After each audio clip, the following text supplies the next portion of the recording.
And they knew from the jump, since I was probably like 10, 11, they always knew like this kid is gonna hoop. We'll take one if you have to. All right. I want 2 though, 3. Bam. Back then, I'm glad I had that mentality of I'm just gonna try and outwork everybody. Welcome to another episode of Off Topic.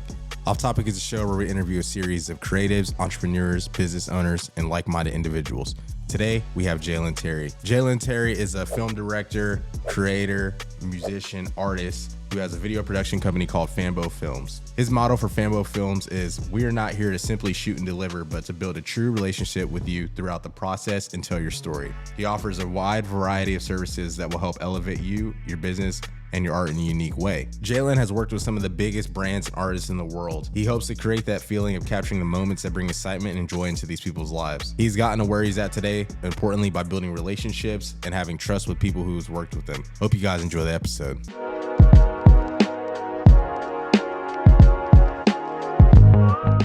What's going on, everybody? Welcome to another episode of Opinionated Off Topic. Today I'm with Carlos Mojica, co-owner, co-founder of Opinionated Media.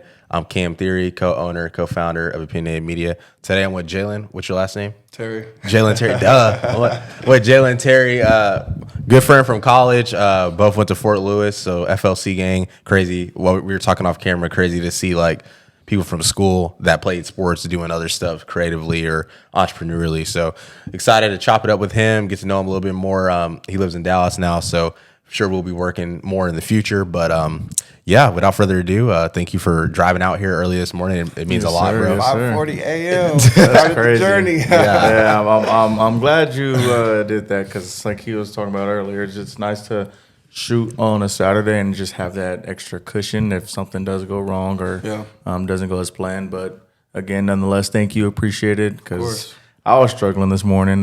We stayed up a little late last night playing the new Call of Duty. So Modern Warfare 3. Yeah, bro. See, I had an Xbox since 2012, bro.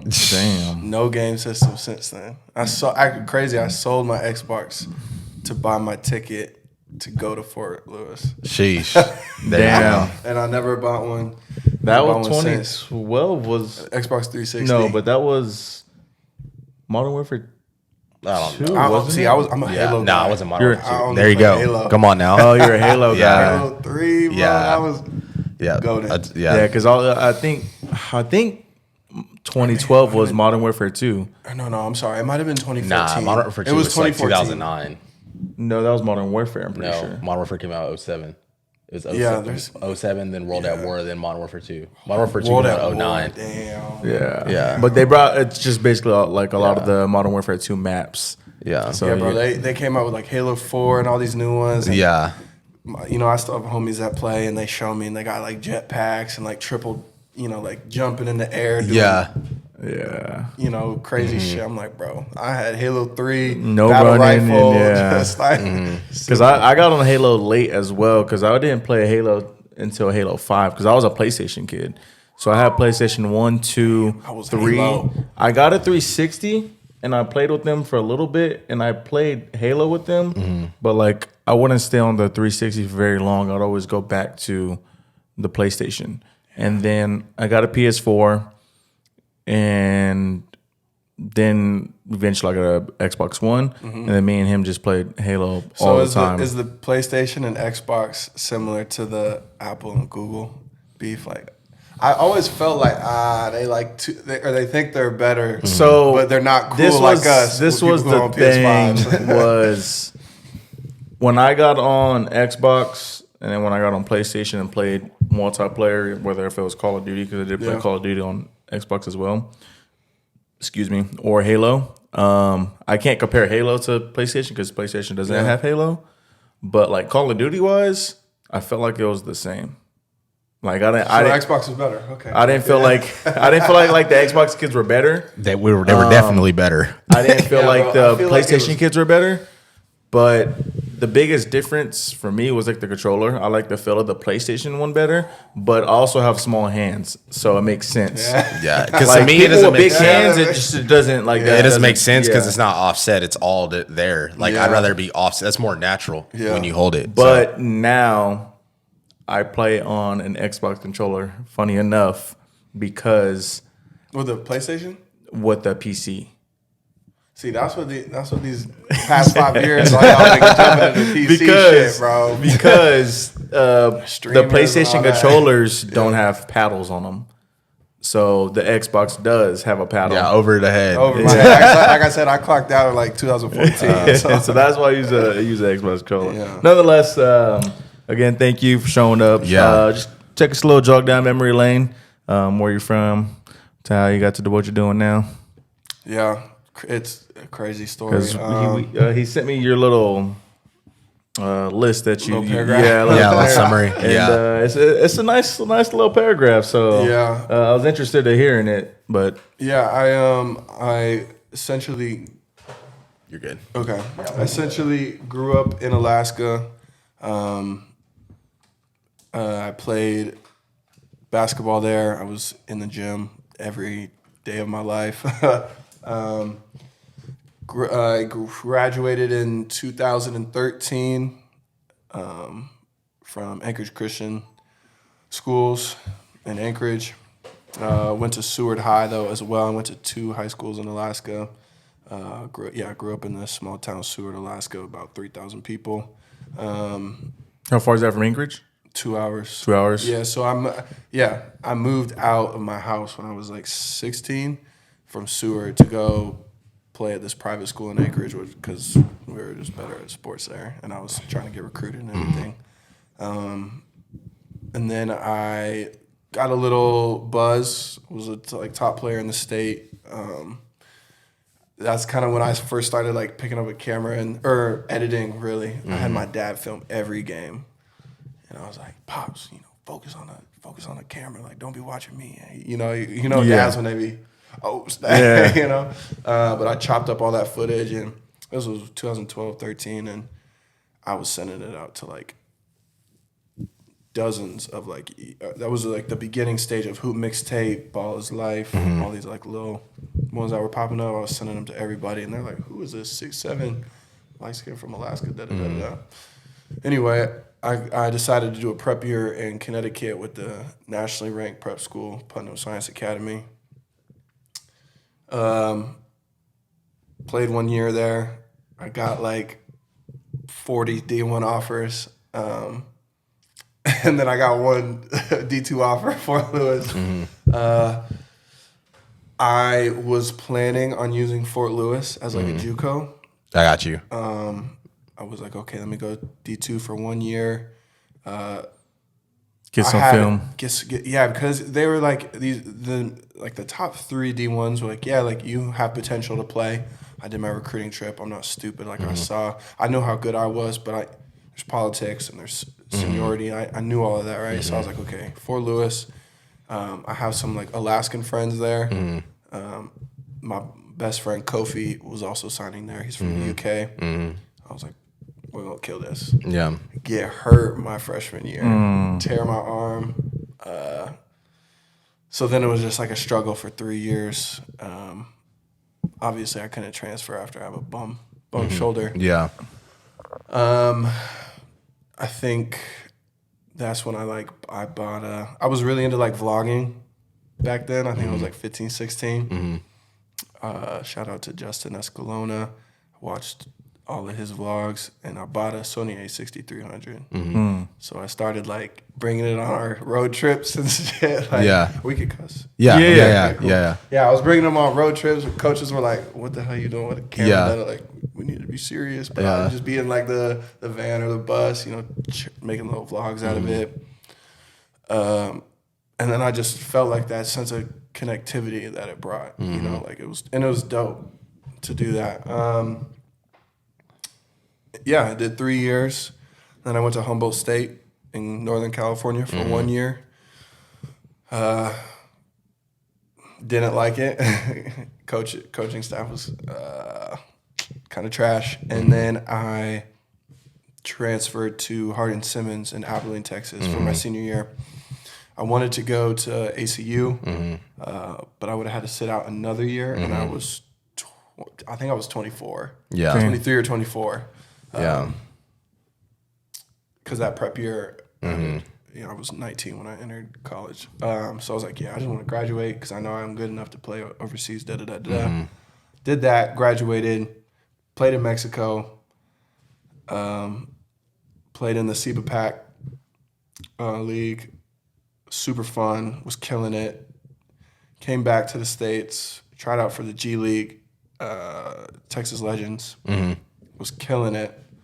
Was about to have a private session, and this dude undercut me. Crazy. Rolled my ankle, it like swelled up so fat, and the coaches were like,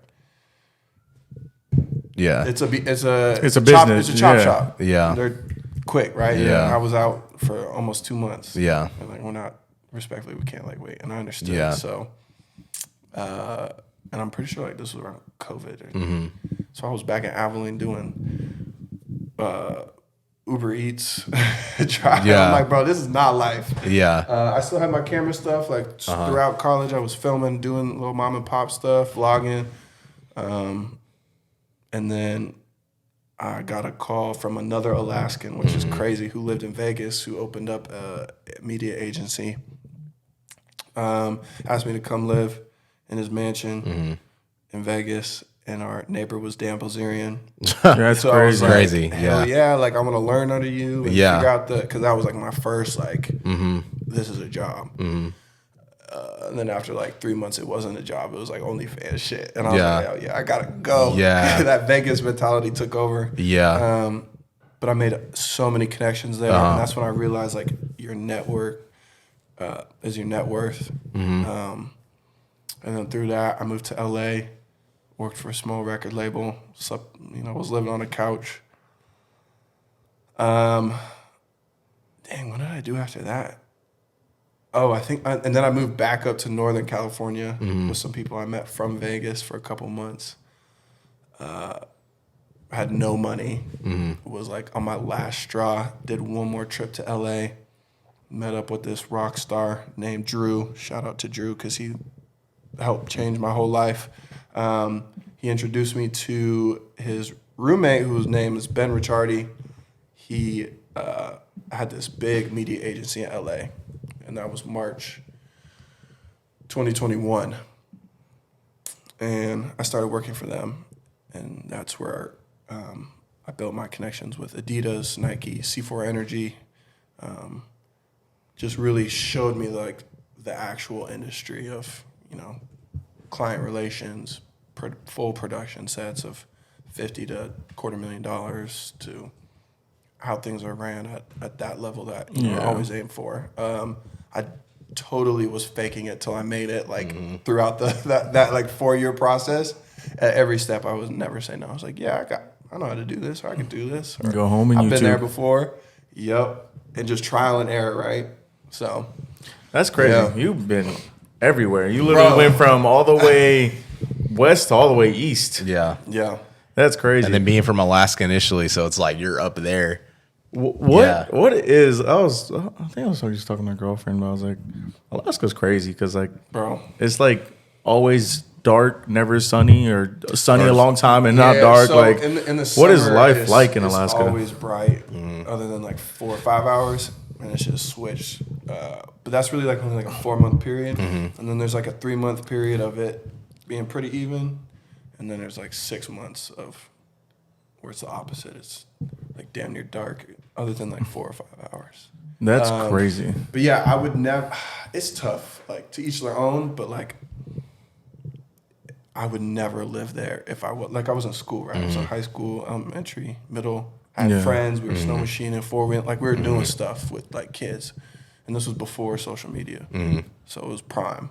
But like I would never like go back and live there. Oh, I'm gonna raise my kid. No. Yeah. Respectfully, I could for be me. wrong, but I think Anchorage has like the highest suicide rate or something like that.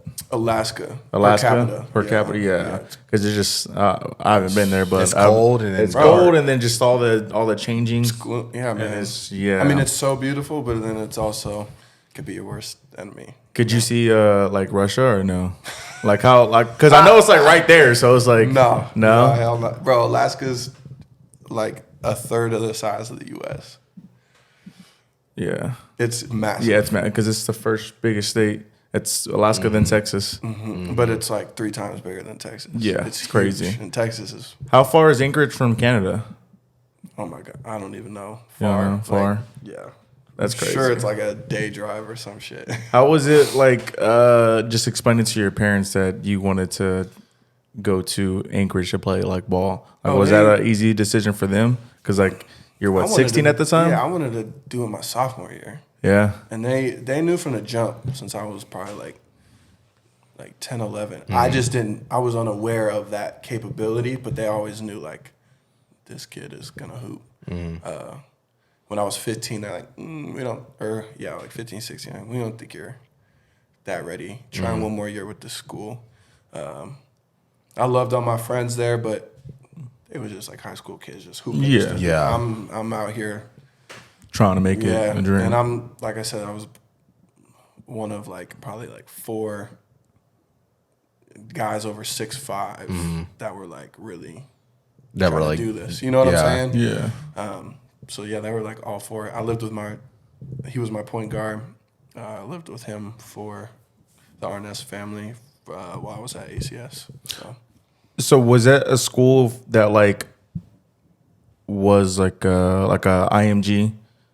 Was it like that? Not like not as like in the size, but like IMG. I'm not Like gonna you go cap. there play football, and it's like that's literally what you do is to go and play football. Like schools, like they do like what 4 hours of school if that, and then the rest is football. Is it like something like that? Oh my gosh, the school was insane. Like I've never studied more in my life, even from college, bro. Like they were private Christian school. Like we don't care about your sports. Like you're here for academics.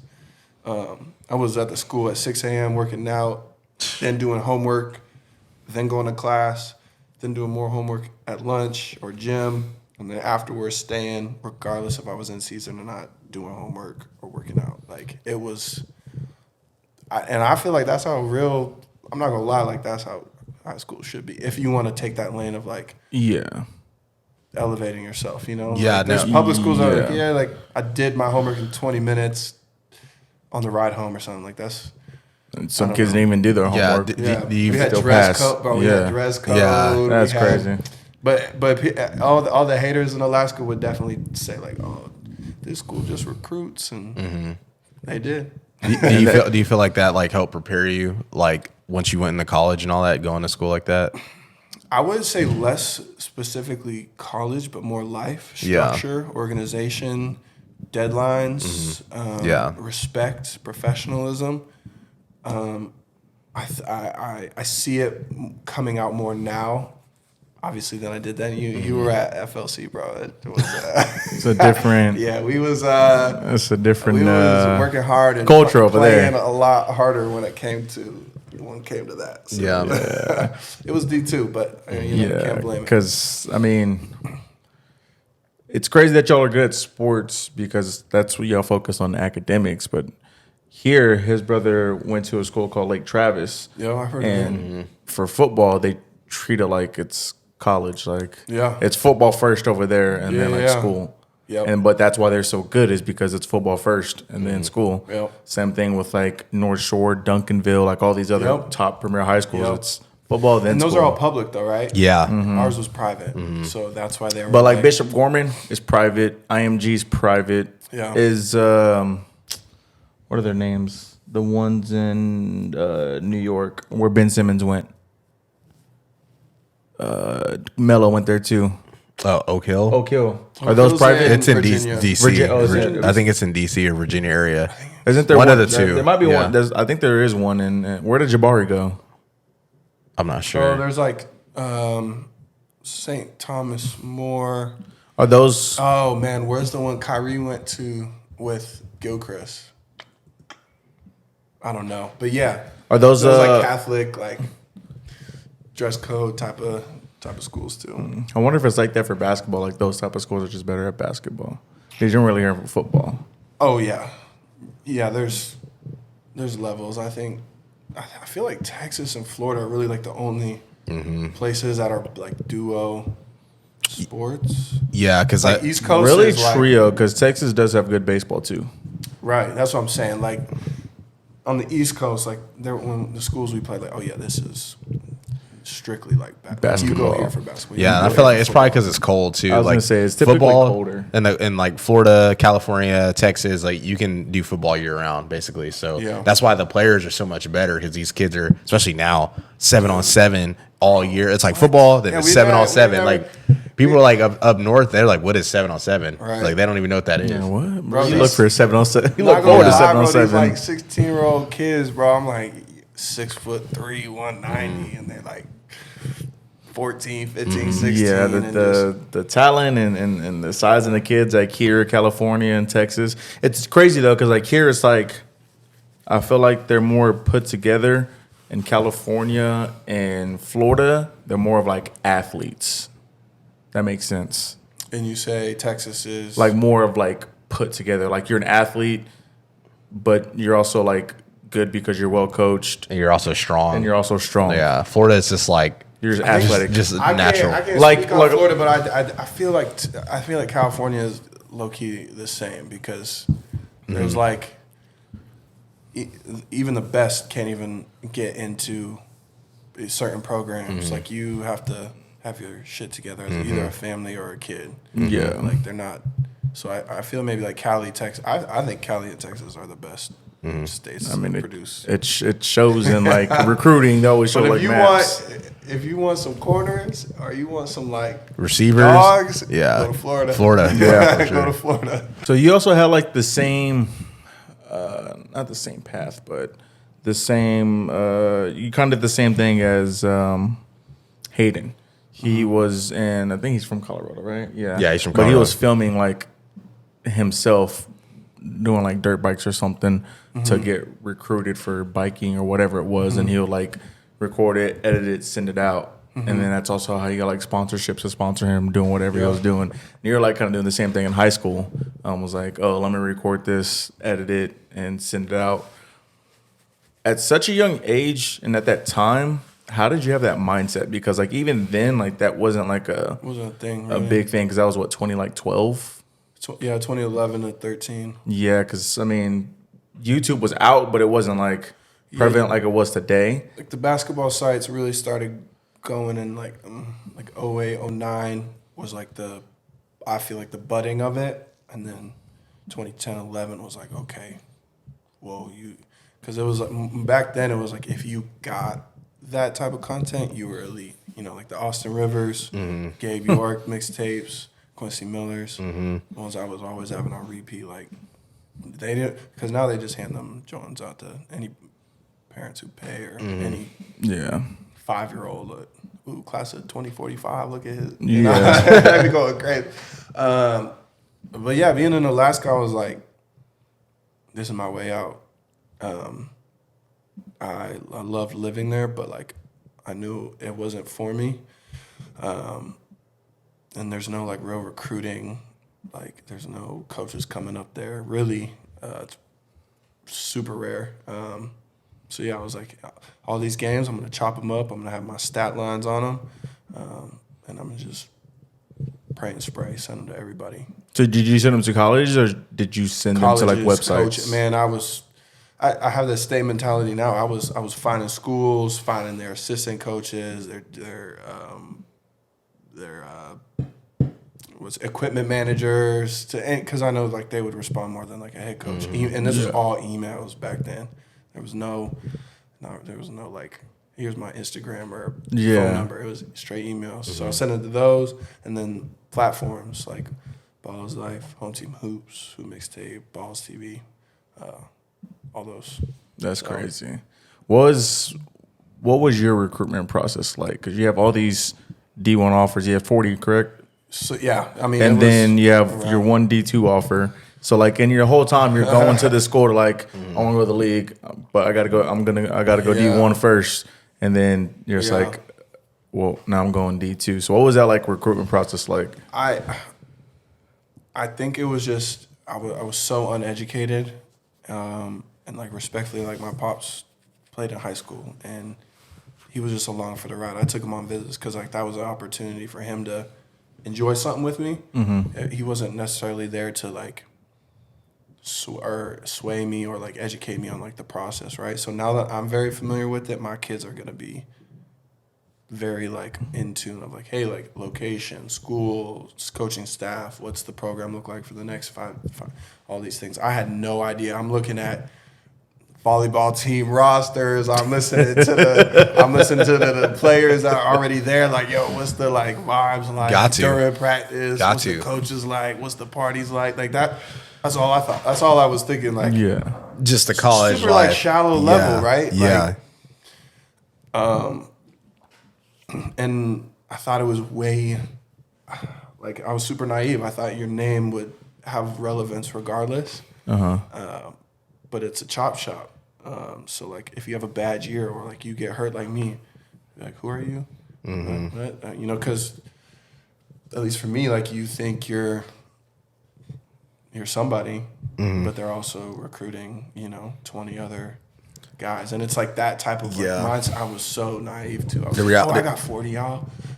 Next year they'll still remember me. Like, nah. The reality check is crazy because, like, I mean, you could ball out and then y'all didn't really have as much turnover as we did from a staff perspective because y'all were actually good at winning and stuff. But, like, we were having coaches internally get promoted or coaches lose their jobs or whatever. And then you have a coach. Our first coach was initially recruit, build classes, stack classes mentality, which I think is the way you should, and then fill your roster with like some JUCO guys or what. Now, like with the portal, like a few guys every year. But a lot. With our other coach, he was like, "Oh, I'm just gonna fill the front load of the roster with like 20 to 30 plus JUCO guys," and it's like there's no camaraderie there. Like, no offense to like the JUCO guys, but most of them go to JUCO for a reason, whether that be more development. They didn't have the grades, or like they were just trouble, had issues, or they had to, leave their previous school, whether it be a D1, go JUCO, and then get another look again. So it's like those people come over. It's like a lone wolf bring mentality. them in, and then like you're like, damn, you're just sitting there balling, and then there's someone coming in. It's like, oh, like we brought this corner in, for example, to like try to take your job essentially. So it's like every year you're like, I could ball out, but they're going to bring a guy in. And then it also kind of puts a chip on your shoulder because when you're better than them, you're like, bro, you brought this person in and they're on a full ride or whatever, and they're not even good. And, I feel like that's something you can like take forward in life because even with what we're doing or a job, like there's always someone trying to get your spot, or the company or whatever is always like, oh, performance first. So like even if you are performing, they might see somebody that's like the hottest thing and be like, oh, he can replace you or she can replace you. So it's crazy because I'm a big gamer, and then a while ago this guy, one of my I guess role model or whatever, his name's Hex. A while ago he was like, esports is a 24/7 job. Like if you're not working, somebody else is, and it's 24/7. But the more you get to realize, it's like really being an athlete, like life is really a 24/7 job. Like there's always somebody out there. Like you're in bed at 9 p.m. There's somebody in the gym at 9 p.m. working, trying to get better, getting 4 hours of sleep, going grinding, doing the same thing. First one in, last one out type thing. So it's really like, if you in college, and especially like if you get drafted to afterwards, like if you aren't that guy, you're just another guy. Now I think more of you need balance, but like back then, I'm glad I had that mentality of I'm just gonna try and outwork everybody. I was in the gym night and mornings. And there was like a couple like very deep on the bench guys that did the same thing, or freshmen. I think it matters a little bit, but like especially in college, it is a lot of politics. It is a lot of like showing face, like representing what they might want, but still trying to be yourself, and then being that guy, right? So, I know I was one of the best players on my team, did my time and everything else represent that? No, but was there other aspects that weren't like leading up or lining up with maybe other players that were, like whether it's how you run the system or just your energy in general, right? It's different. So like those guys are more likely to get that playing time. So like now I know there's 12-year-old editors and shooters and musicians that are like way better than me, but like I know it's a balance of like, hey, like when I walk into a room, I set the tone and I bring a presence and I'm a joy to be around. I try to be. Yeah. And then just being able, like, the way you carry yourself is a big thing, because that's when they'll take you more serious, I guess you could say. Yeah. Because one of the guys I was talking to off camera, Pouch Six, one of the guys, his name's Ryan, one of the head guys, and he was telling our videographer, like, stop underselling yourself. Like, Yeah, confidence is key. yeah, man. like, be confident about them. Tell them a number. If they don't like it, oh well. Like, you're gonna land that job. Yeah. It's like, it's only a matter of when. Like, you just have to be confident in what you say, and then but you also have to, like, prove that you can back it up and show them, like, hey, yes, it's this much, but it's gonna bring you this much. Yeah, I think sports in general just like brought, like I said, that like professionalism and that structure into my life now, which I really need. And then the creative allowed me to, excuse me, like create and see life as a balance. Because I can't be too creative and I can't be too business and I can't be too myself. Yeah. Right. Yeah. I need certain elements. And now I've like, as I've gotten older, I've figured out how to piece them in. So Yeah, I feel like that's a big thing too, that, you know, just learning this and, you know, going through the journey is when you are such a creative person, but you are having to build a business and like put that hat on, it's like hard to wear both at the same time, or it's hard to step into both. And it's just like, all right, I need like set time to create or, you know, elaborate on my ideas that I come up with. Yeah. So it's not like you said, you just got to know when to balance it, know when to shut one off and focus on the other. Kind of want to get in, and that's what brings us to this. Like, I was going through your Instagram just earlier, and your content is super fire. You have like a lot of range on it, especially like working with the athletes and stuff. So, I guess like how did you transition from, you know, using your camera, vlogging, kind of doing it for fun, to doing it full time and, you know, working with some of the people we've been working with? when you're beginning, say yes to everything. That was probably like the biggest thing, regardless if it's $0, $500, or $1,000 or whatever. Just say yes. Like if you don't really have a portfolio like that, say yes, because the networking. Obviously, if it's like some weird shit area, like you don't feel comfortable, don't. But like in general, just to build that portfolio, I still say yes to some free things that I feel like are necessary for growth in other areas, right? Because I see value in it, either for me as a person or possible business or creative. But yeah, working with athletes, I think being in sports again played a huge role, because I played against NBA players now, like played against Donovan Mitchell in high school, and that was the first one I could think of. But I played against a lot of fools.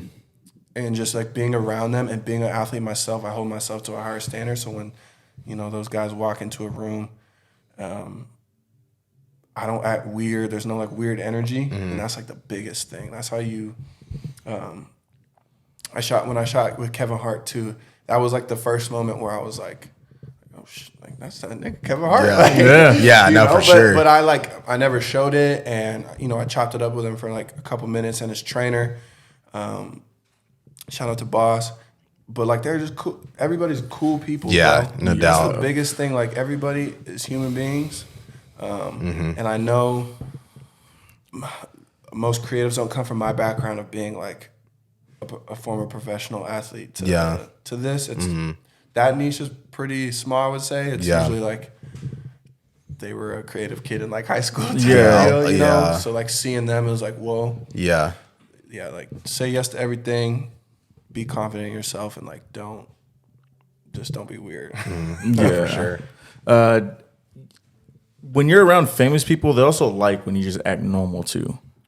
That's like the biggest thing, because it's easier for them and it makes them comfortable. But like, especially if it's like your profession, like be professional about it. Don't be like, oh my God, that's Kevin Hart. Like I've been watching you since I was a kid or whatever. Like, oh hey, what's up, man? How are you? Exactly. And it makes for a better shoot or movie or whatever the case is. I think too, like for me, I've noticed that I'm a familiar face, right? So most of the guys are either athletes or if they're celebrities or whatever. Like I'm someone that they can relate to on some level, especially like with the sports guys. They see another guy, right? Who happens to create dope shit for them. But yeah, so I definitely lean into that. I use that, you know. So. Yeah, and it's easier to bond with them too. Yeah, exactly. Yeah, they're like, oh, you play ball too, and then you get to going, and Yeah, they're just just chop like, it up yep, and- Yeah, one of the exactly. boys. Exactly. Who was like your first like big shoot? Like, oh, that's whatever.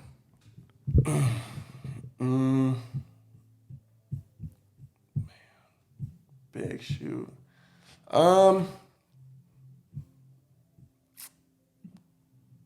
I would say girl-wise was probably Charlie Jordan. Shout out to Charlie. She's super dope. We did like some weed campaign stuff for her. That was 2021, I want to say. And then, I mean, technically the biggest person I shot is Kevin Hart. Super funny. Like, Yeah. like what you think Kevin Hart would be, like that's him. That's man. him. He's- Yeah, just he's the super jokes dope. are on and off camera. Yeah. Yeah. But like, yeah, those are probably the two. Like, yeah, probably off the top of my head, I probably think of more, but Yeah. How was that feeling? Because you're just like, I'm here, I'm doing this. Like, this is a reality. I had a job to do, so I was Yeah. honestly focused on, you know, helping the crew out in whatever aspect, because I was a camera operator and I was editing all of the content. So I was just, you're part of a team, you know, so I'm just making sure I don't fuck up and everybody else is doing their thing. Do you ever still get nervous? So I did recently get nervous. I officially directed my first commercial in July. Congratulations, by the way. Yeah, that's Appreciate fire, that. bro. Big. I know it's a big It thing. was crazy. Shout out to my boy Hayden who put all that together. We did a commercial piece for Evo ICL. It's this non-invasive like eye company. The talent was Will Levis, the quarterback for the Tennessee Titans, rookie. I wasn't. The reason I was nervous is because all eyes are on me and it's my show, right? So like, if shit fucks up or anything, it's on me and I will take that responsibility, right? So and there were things. No shoot is ever perfect. Let's just take note of that. No shoot ever, big or small. But I was nervous because I had so much on my shoulders. I was directing. I helped produce. I creative directed it, so from pre-production, and then I edited everything. So it was just a lot. That part was a lot of weight. But I mean, during the shoot, you know, it felt like a close basketball game or something. Like I wasn't Yeah. necessarily nervous, but I like kicked it into high gear. Like, okay, we're behind schedule. We got to get this part going. All this is getting shot, so we can get ready to da-da-da-da-da, you know? Because when it was over, I was like, yo, I got this. Let's run this shit back. Let's do it again. You know, like, where's the next shoot? Yeah, You know? I mean that's dope. I mean, like I said, again, congratulations, because I know that's like a big honor to like be a director. Yeah. But you probably were fortunate enough to get a lot of experience doing other commercials or seeing other shoots and Yep. seeing how people direct and like, Yep. all right, knowing and then where if it's from an angle to setting people in a certain place or telling them what to do. So you already had all Yeah, that previous experience of doing it. I brought out the Avengers for that shoot. So shout out to my boy Josh Libertine, Dre, and Steadicam Jazz. Those guys I worked with the past like 2-3 years at LA. And when I had that opportunity, I immediately called them. I'm like, guys, I need y'all. Because like without them, especially Josh and Dre's like expertise, because they're both directors and DPs in their own right. And I've learned so much from them. Yeah. So like them seeing me in that director's role and then being there to help and assist me, like, is amazing. So I always want to be that for other people. Other you people. know? There's a couple of young cats in Dallas who, when they have shoots and they're like directing or leading it, I never like want to overstep. Yeah. Like anytime they have questions or something, like I'm there to. Yeah. Because they know I have experience doing it, right? So I take after my mentors. I would say try and be that too. Do you just, I guess, specify on like that kind of stuff, or would you like do like music videos too? So if if Drake hit you up for a music video, like would you? I mean, obviously it's Drake, but like just like people in general, like no. That's how I started, bro. And I feel like most do is they start with music because it's easy. It's an easy way into the industry. It's a way to build a portfolio fast if you're down for like not a lot of money. That's what I did when my first trip to LA, like my first move there. I worked for a small record label and I built out 2 artists. I was shooting music videos for them, but there was no money in it. But I had great pieces to show like I fully like produce and do all these things. And I'm an artist myself, so if I'm gonna like shoot like music videos or something, I want it to be for me. For you. Unless it, there's artists out there and they know who they are that I will work with and I have worked with, but I'm just very selective on it, bro. Cause no, I get it, bro. Because just like we know some guys that are super talented, like music video directors. It's like off the top of my head, Orange Juggles, and then Ralph Canono. But it's in Dallas, but it's like he's fire. Like those guys, I'm sure like now, like because they're so big and good that they can work with artists who are actually making money to pay them or they're signed. Ralph, give me a music video, bro. Yeah. I worked that out for you. That's my boy. Yeah. We tapped in. We still need to get a little. Yeah, that's one of our really good friends. Dude, he's so dope. He's cool dude. Super dope, down to earth guy. But yeah, looking at your portfolio and stuff, and going into the brands and stuff, like looks like the brands, the talent, like that's kind of where the money's at, in a sense, to like make this a full-time gig. And I guess from working with like, I see like you went to like the draft, like shot Bijan, CJ Stroud, all them. So working with like pro athletes and then working with like actual brands, I would say, how do you go about, for example, like working with C4, Adidas, or any kind of like actual company? Like how does that get set up? Do you have to like reach out, or do you network to someone, or how's that go? So the C4 energy and all, and Jumpman and all that stuff came from the media agency I worked with in LA. And that was, once I left that, it was just upkeep of relationships. Like I said, like your network, I can't emphasize enough, is your net worth, right? So people remembering me on set or remembering the product I was producing, because I'm editing everything too. People gravitated toward like, man, like you were dope, or good energy, or whatever, right? That's what really sold me. The fact that I could create things at a high level was just like cherry on top, I think, personally. And then, yeah, so it's kind of like on both sides now. Like I'll meet, like the draft, I went with 2 Live Craig out of Dallas, who's a professional professional football trainer, I would say, focuses on quarterbacks. He brought me to that, and I was like, damn, like this is a networking opportunity. Let me shake some hands. I mean, Like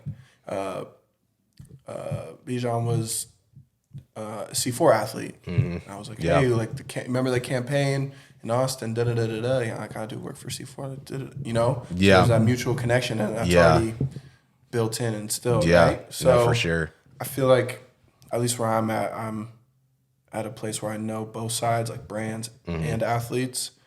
I just did one in Austin last week, and I had a couple people, we had mutuals. So like, oh, like, where are you from? Oh, you did this? I know this from this, right? So I'm just connecting the dots at this point. Trying to get some bread. How, so like, when you go for a job, you have your resume. Artists have like the EPK, which is electronic press kit. What is it for freelancers? Like, how do you show, this is my resume, this is what I've shot? I think there's levels. Again, I mean, at first it's always the social platforms. It's a go-to because it's the easiest to get to. But like on a professional level, it's my website. So if I'm really pitching to solid brands and I'm really trying to do something big, it's my website. And then I also have a creative proposal. If I think it's necessary, I'll do custom proposals for brands of like, hey, this is a look and feel, a macro board, which is like a general idea of what I want to create, because I won't give too much detail without sign paperwork. Yeah, you know what I'm saying. But yeah, there's levels to it. But I think everyone should have their aesthetic and work on Instagram polished. for y'all, is it more of like they find out through that way, or is it more of like word of mouth? That's how they like, hey, I've worked with this guy before. He's really good. Go hire him. He out of Dallas, so it's right near you. Go get him. And speaking from my experience, it's both. Both. I'm still a firm believer, like how I was in high school. Like I'm reaching out to at least 50 individuals or businesses or brands. I'd say like every 2 weeks, just creating that connection, right? So I may not work with you next week, but now I'm in your back pocket. You're in my back pocket for if an upcoming campaign happens or something. Mm-hmm. I've also noticed like people really gauge you off your mutuals. So if you have a high, it's ridiculous. It's bro. Like I'll work with like brands or models or something. Oh, like I see you have 20 similar, like 20 of my people follow you. So like cool. Yeah. Done. Yeah. I'm like That's a lot of times how you get a follow back. Like if you follow someone or you're like, oh, this person's dope, I probably want to work with them. And like you have certain people following you and that person's like you check, it's like, oh, I got like 20 something mutuals. Like they'll probably follow me back if I follow them. And normally they do. Yeah. And That's how we got people on the podcast too. Yeah. Yeah. Like, oh, I seen this from. Yeah. So that's what bro. It's all once you get the ball rolling, it's just letting that thing go and connecting the dots at that point. So yeah. And business to business is kind of the way to go too, because I feel like there's more money in that because the businesses like C4, Nike, and all that, they have like set aside budgets for marketing so they can spend the more money because they have, let's just say, we'll just use Nike for example. Nike has, we'll just say 500 million just for budgeting that year. So they're able to give more money to you than like and just say too. Yeah. I try and tell creators like based off my experience, you need to, because people who are heavy on the right side of just being a creative, they're very intimidated by the business side, and I'm honestly I'm probably like 65-35 leaning toward business. They're like, oh, like I know these models or I know this stylist or this to come up with this cool idea. I'm like, what is the purpose behind it other than you liking what you shoot, right? Yeah. So I'm always trying to make everything a spec. If it's like a shoot that I just want to do, it's a spec, right? So there's going to be some branding in it to where I'm getting better myself, but then it's an automatic portfolio piece, right? And so I'm trying to like. There's a few people that I work really close with and trying to show them like the business side of it. And sometimes it's okay to reach out to actual like businesses that might not be as creatively fulfilling, but they're bringing you a bag. Let that bag fuel and build up your creative to where your creative is making you a bag, What'd you graduate with? Sorry ass degree.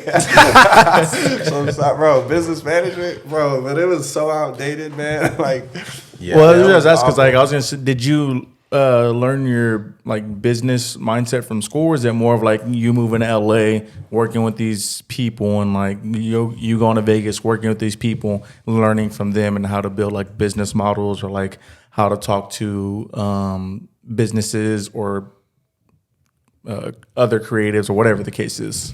Again, I think the fundamental came from sports, bro. Like it's how you talk to a coach with respect to your teammates when you're on the court, off the court. Y'all talk shit, but but yeah, it's just like those like building blocks, and then it's experience of like my niche of like, okay, how do I take this this foundation and build this level, right? Like create a business.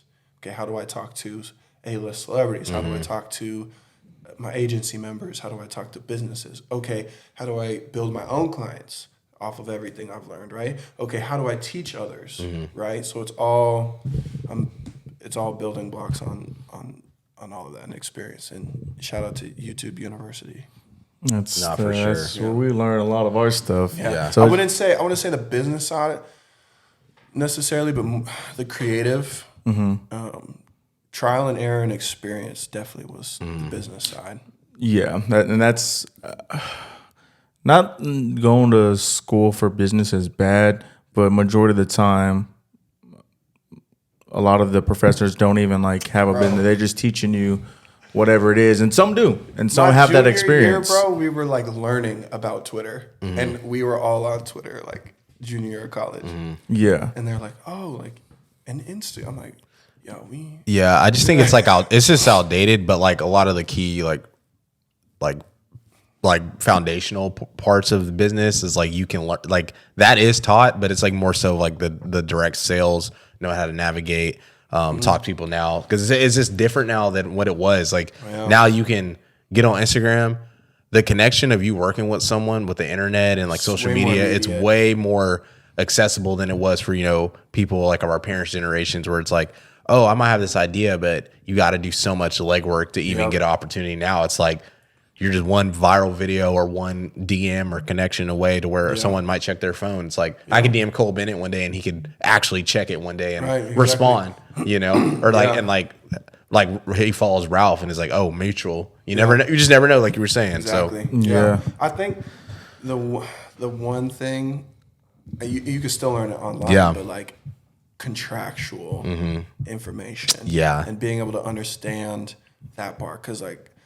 Keep it a buck, I'm probably like, since 2019, I'm probably out like at least 55 racks. And I know other like DPs who are out $250,000. And they keep it pushing. Because it's unfortunately like part of the business sometimes. But like knowing that, I could have, you know. But I learned it through experience. So now I know who to trust, who not to trust, what pieces of paper need to be in front of certain people at all times.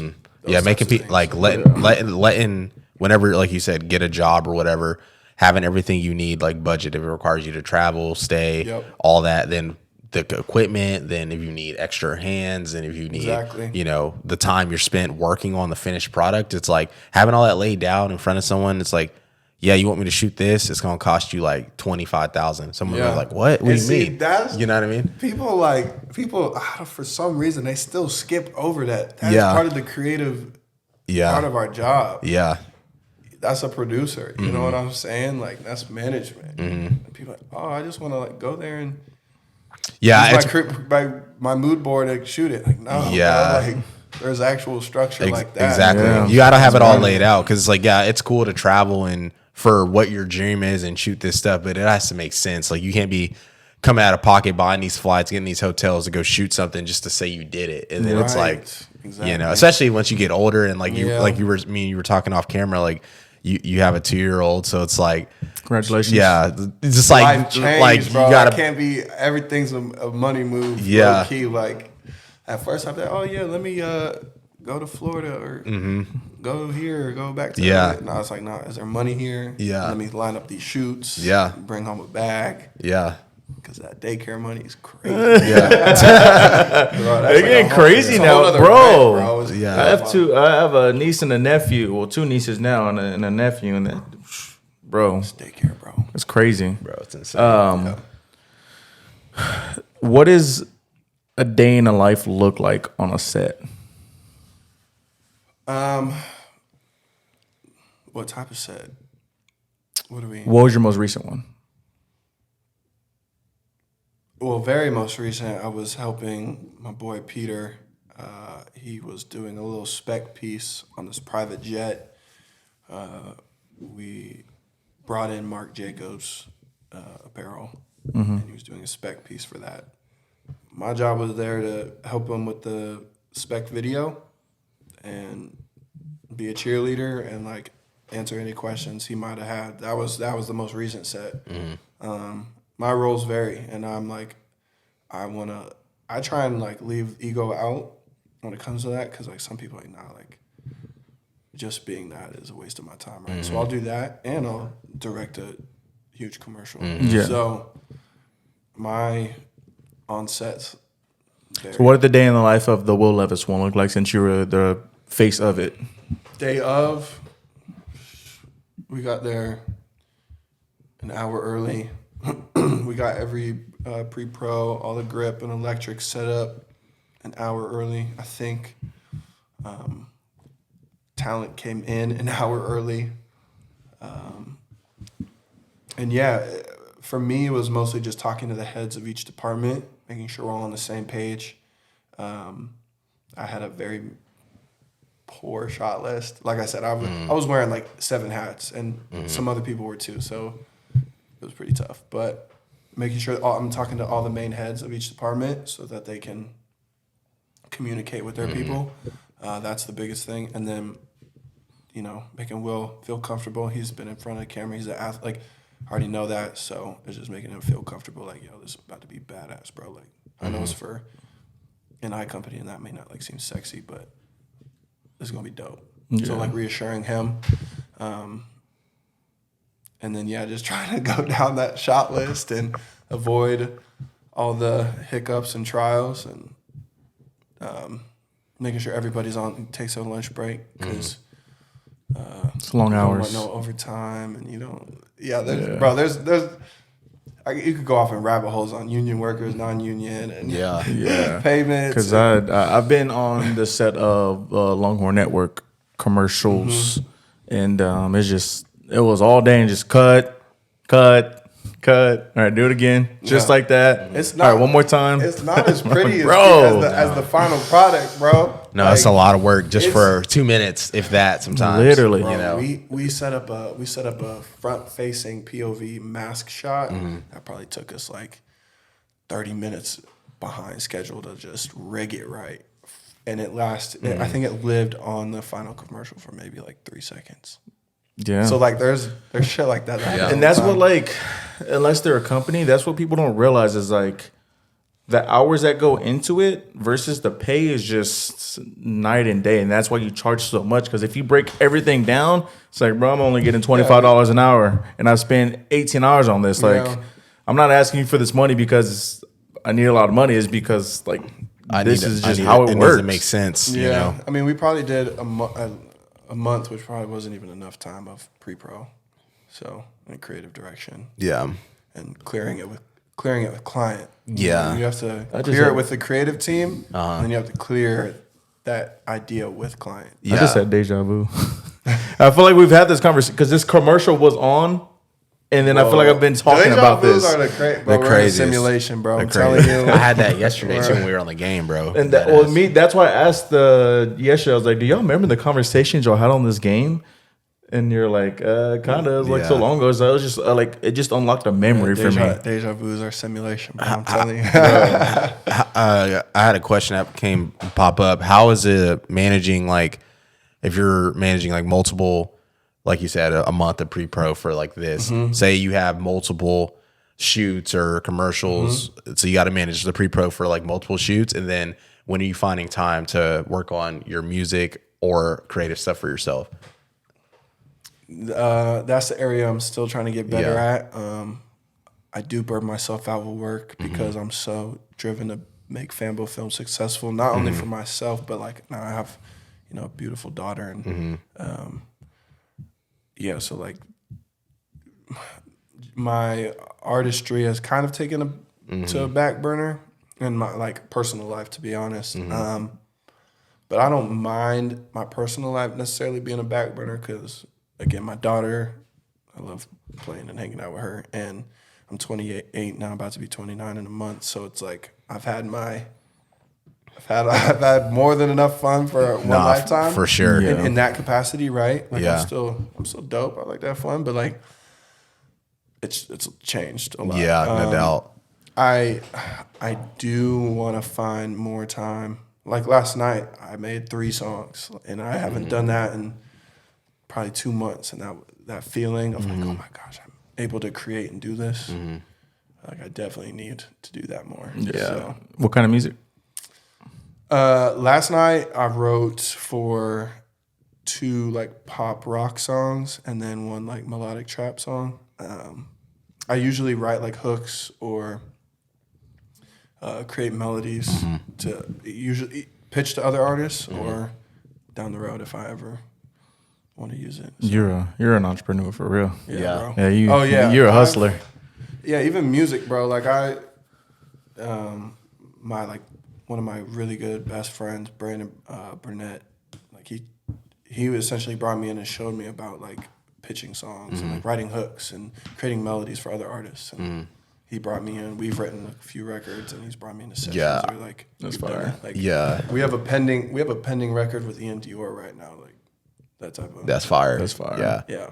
So I'm like, I know there's a gem there. I need to tap into it. Yeah. No, for sure. And that's what I we were talking about came in off camera. Like, I feel like now it's so hard to like really blow up off your own music and like create a fan base and stuff. Not saying it's not possible, but like there's so much groundwork and legwork where our homie Difference, I don't know if you know who that is. I know Difference, yeah. But he just wrote a song for Cass Page, and it's like she's a Cash is amazing. amazing Love big her. artist. It's like he's still an artist. He's still making his own music, but it's like, hey, it's like you tell someone, hey, like I like that song by Cass Page, Diamonds. Like, oh yeah, I wrote that, and just like, oh really? And then it just opens a door for you, and then you're like, by the way, I also make music, and then you get the opportunity. So I feel like there's just so many other ways you can start going about things, to get to where you want to be. If you leave the ego out, you'll be way more successful. Because I know a lot of artists like, nah, I'm the artist. Everything I write's for me. It's like if that's your lane, cool. But like, I think that's how a lot of artists are. I feel like that's how a lot of rap artists are when they first start out. yeah, but I'm more focused on the bag and just being successful as a human being. Yeah, for sure. So, I get that. If I blow up and I get awards as a songwriter, cool. I think sports did a good job of fulfilling my ego, especially at a young age. Yeah. Like being the guy and doing this and like seeing how that's not everything in life.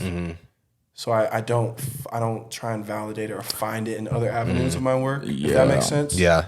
I'm just want to have fun. I want to get a bag and I want to grow my network. Because sports teaches you so much in life, and especially at such a young age. Like it teaches you how to lose. It teaches you how to communicate. It teaches you leadership. It teaches you how to be coachable, and it teaches you how to win. Like sports just has so much life skills in it, and that's why I think everybody should play sports, no matter what the sport is. Yeah. Just because it teaches you so much. And it teaches you that life ain't fair. That too. That's the biggest one. That too. Bro, there's always gonna be like opportunities, things come up.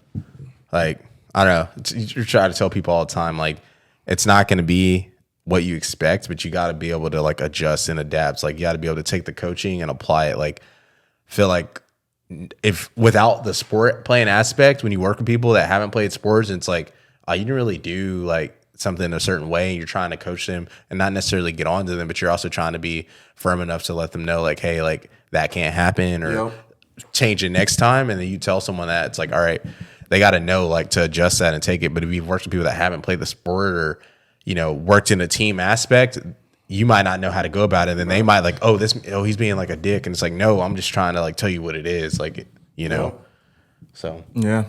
Because when you get to them coaches, they start yelling at you. Right. Nah, for sure. They be saying the craziest things. Crazy No, shit. I'd be trying to like, at least on sets and stuff, like keep it pretty even kill. But sometimes you gotta be stern. You gotta be stern. And I'm sure that's how the movie directors are like, not even kill. They be yelling at you. Yeah, like you. I mean, there's some. I'm not gonna name any names, but there's some over the top directors that don't need to be. It's not really that necessary. Yeah. Just you need to be stern and like have a like pre-production is way more important. Just make sure shit is in line so shit can be on time. Yeah, because it's really just all about delivery. Yeah. Yeah, that's the biggest thing, delivery. If you deliver it well, no matter what tone you say it in, that's how people are going to perceive it. It's like, we're just trying to get this shit done or whatever. You definitely can't be sweet though. No. If you're like a position of leadership on set, because Yeah, people are looking to you to as the leader, move it on. Yeah, right. Yeah, Exactly. exactly. It's okay to be. Yeah. And I'm completely fine with being the mean guy in the sense of like keeping shit pushing and on track. Yeah. Yeah. You got to. It's not it for me, but that's kind of it for me. I don't know if you have anything else. Yeah. I definitely want to run because I think we're going to take a trip to Dallas sometime Yeah, I was Q1 telling next them year. we're gonna get up there early again and do another little podcast tour, shoot some more people, and getting other people on. Definitely, think it'll be good just because like we can bulk record and have some stuff going out, and then even told you earlier like we're trying to get a studio next year, 2024, and just being able to do more creative stuff. So knowing that you're in Dallas or whatever, like we can get something going, or if you ever need help with anything, like feel free to reach out. I'm pretty sure we'll reach out to you too with stuff we'll have in the future, because our main videographer, he's really good, and then it'd be cool for him to like you to work with him, and like for him, because that's the thing. I feel like he doesn't like work with a whole lot of other videographers. I feel like it'd be something cool for him to do is like work with the people we've networked with and learn from. So no, and they'll teach him more of like the business side of it and like how to, because he knows like the business side of it, but like he doesn't. I don't think he necessarily knows how to create that $10,000 job. Yeah. I'm a firm believer in not gatekeeping. So even if my energy isn't like physical or like being on set or something, like people ask me questions all the time in DMs, like whether it's camera settings or how to go about how to close a client or this. I don't mind spending some free game for that's them. the biggest thing is closing. Keeping and retaining. Nah, for sure. The first part's closing, but the close it. It's like it's like, yes, I got paid, but it's like, all right, I got to get another job, or I need a retainer. That's why we turned that joint to a retainer. I always tell like actual businesses, I'm like, like I work off of retainers, so a minimum of 3 months. Yeah, you gotta work with me. Yeah, it's a smart thing. That's what they do at Pouch 6. Work off retainers. Before we cut this off, is there any shout outs you want to give or anything for us? I have a self shout out. I have an EP dropping at the end of November called Not For Everyone. Artist's name is Jalen, JVLEN. I think I'm going to have 6 or 7 songs. Okay. So we're shooting that EP cover tomorrow night. Nice. So nice. I'll have that down in the description because this is. This will come out at the end of November. Oh, perfect. So it's either we're about to be out or it'll be out by now. So it's gonna be on like Spotify and everything. Spotify, all major streaming platforms. Oh yeah, the whole deal. That's fire. Again, thank you taking time out your day. Absolutely. It wasn't a quick, easy drive, so I appreciate it, and I appreciate you waking up early. You're probably used to it since you have a little 2-year-old now. So what's up? You're already up. Don't want this to be the last time. Like I said, I have many more questions that I've wanted to ask and just wanted to tap into. But it was dope getting to meet you and have genuine conversation. You're our 4th Fort Lewis guest because we've had Hayden, we've had Dre, we've had Cayman, and then Dre. I know Dre. Dre Cortez. DB corner, light skin. Wow, that's crazy. He lives in Dallas as well. He's a coach up there. Yeah. And then now you. Oh yeah. Yeah, so that's FLC 4 now. gang. Yeah. Hey, we're doing something. Yeah, we are. Make it out of FLC. Because you have your own media company. Hayden has his own media company. Dre's coaching. And Cayman makes music. Making music. And then we have being a badass father. And being a badass father. And then Nate Haig, we'll get him on too from Alaska when he moves to San Antonio, but he has his clothing brand from Fort Lewis. He's from Alaska too? Yeah. Little Nate. So bro. Yeah. Look at us. Yeah, because he is about to move to San Antonio. Yeah. You're right. Yeah. So we'll have him on. So that'll be 5. Oh yeah.